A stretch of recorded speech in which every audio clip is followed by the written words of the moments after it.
Hey everyone, I'm back, and today we're going to be talking about Fear and Desire. And this movie came out in 1952 and is directed by Stanley Kubrick, my favorite director of all time as of recording this. I've really connected with all of his movies, and I've seen all of his feature length films that came out after this movie.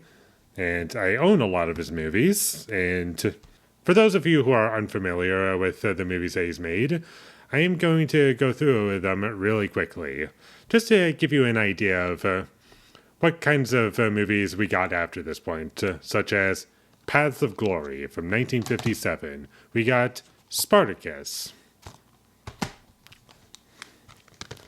Lolita, Doctor Strangelove. We got 2001: A Space Odyssey. We got A Clockwork Orange. Barry Lyndon, my favorite movie of all time. There's even The Shining, which I really love.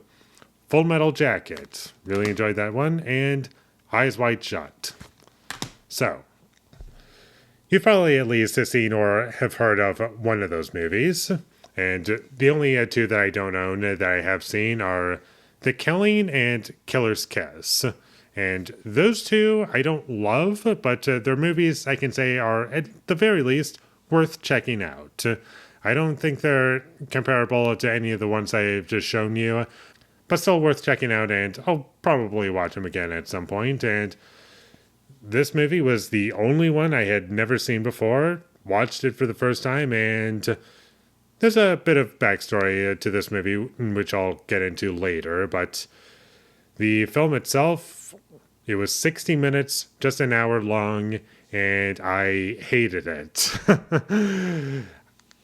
I knew going in that this movie was going to be bad, but this movie was really dull and boring and repetitive and just poorly made at times. Like, the audio was all over the place.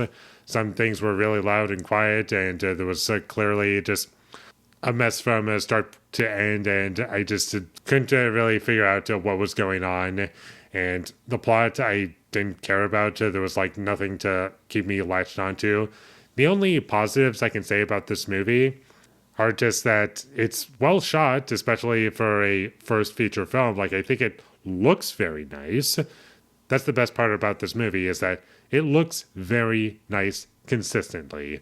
And there was an action scene that took place in a house in the first half of the movie, and that was kind of memorable, and it had some cool visuals in terms of how it was presented, and I was like, okay, that worked pretty well.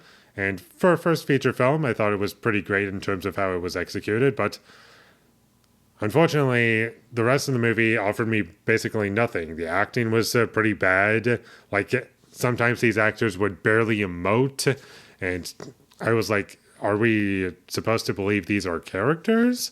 Because I'm not really taking away much from them, and the movie doesn't really develop them to make them interesting. And by the end of the film, you realize, oh, there is kind of like a good idea in this movie somewhere, and also sprinkled throughout this movie. But in execution, it just takes forever for it to get going, and everything that it's doing is just done better in other movies. And sure, they came out after this point, but still, even for the time, it's not like they do anything with it. It's just there and not properly developed upon. And that might have been due to the fact that it had a low budget. It had like a $20,000 budget or something.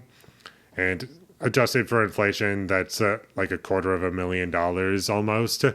But still, that's a very small budget. And I do feel as though the money is well spent. I don't feel as though it looks cheap or is consistently cheap throughout. It's just, it didn't really have many resources to work with, and unfortunately, as a result, the film suffered because of this. I didn't like any of the characters in this movie. There was not one character I was able to care about or empathize with or find interesting or latch onto or anything like that. They were all just blocks of wood walking around the screen, and the movie did have a bizarre structure at times, and I just had no idea where things were going. And the music in this movie wasn't the worst thing in the world. I have heard worse music for sure. That's probably the nicest way I can put it in terms of the music, is that on its own, it's not the worst thing in the world, but the way it's used in the movie, I just found to be completely inappropriate and very distracting in certain scenes, unfortunately. There was also a weird flashback in this movie that didn't need to be there at all. I don't understand why that was there at all, and some of the editing in this movie felt a bit choppy, and I was having a difficult time figuring out what I was supposed to be seeing, just because the editing was keeping everything choppy. And while watching this movie, it was kind of interesting just seeing where Stanley Kubrick started and how he just improved over time. And I do feel as though one thing that's kind of fun to look at as a behind the scenes fun fact is that after the film's release, apparently he destroyed as many copies of this movie as he could, and for the longest time only two had been known to exist, and apparently a third one was discovered, and that's how we are able to watch the movie. And it wasn't until like 2010 or something.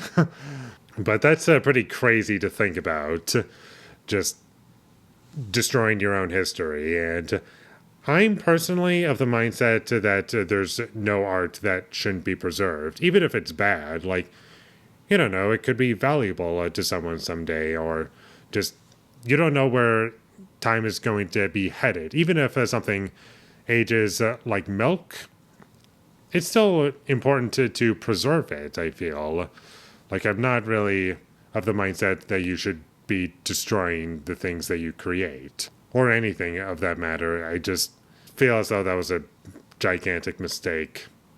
You should probably just let the movie exist and be comfortable with the mistakes.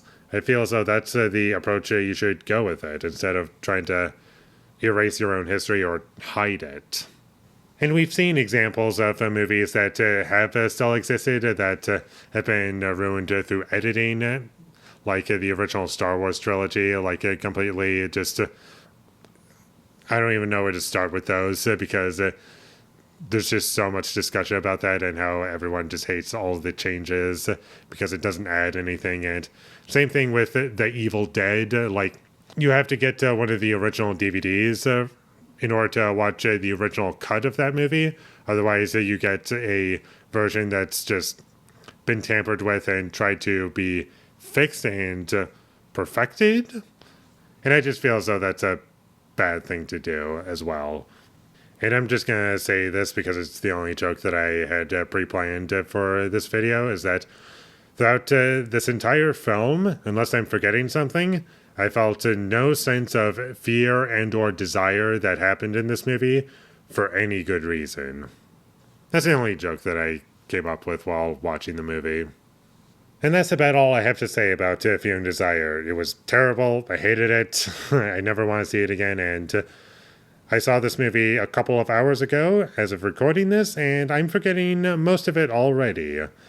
And I honestly forgot about a good amount of it by the time it was done, to be perfectly honest. So, horrible movie, would not recommend. But if you want to finish all of Stanley Kubrick's movies because you're just a completionist, then I don't think I'm going to be able to stop you, even if I say it's terrible. But still, I'm glad that I finally saw it, so I can say I've seen all of Stanley Kubrick's feature-length films. But it wasn't fun finishing with this one. I'll just put it that way. And with all that being said, I'm going to give Fear and Desire a 2 out of 10. And this is the only Stanley Kubrick film that I don't like. Everything else I've either liked or loved. Mostly loved. And I would recommend checking out just about any of Kubrick's movies that he directed after this point. I think you'll get at least something out of them. Thank you for watching my videos. As always, if you enjoyed this review, be sure to leave a like and comment down below your thought of Fear and Desire, and my social media links. They will all be in the description, so follow me there. And last but not least, subscribe to be a part of Foley Nation, and I'll see you when I get my next review up, and that is going to be for Moonraker. So look forward to that, but until I get that up, thank you for watching and have a great day.